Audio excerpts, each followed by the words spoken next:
My name is Jim Wickenheiser. I'm COO of SiliconCore Technologies. We're at InfoComm 2026 in Las Vegas, and we're showing our 135-inch 4K all-in-one display.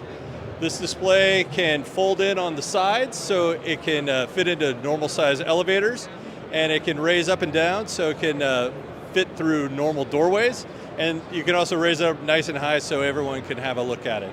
It's got a built-in sound bar, and for it to be a 4K, we had to do a 0.78 pitch.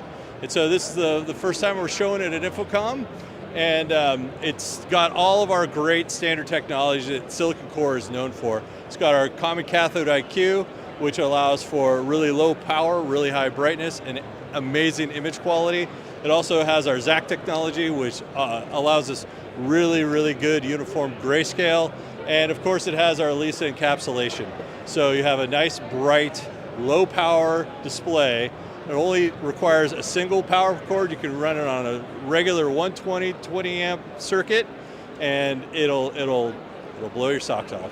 You can find more information about this on our website at silicon-core.com. That's silicon-core.com.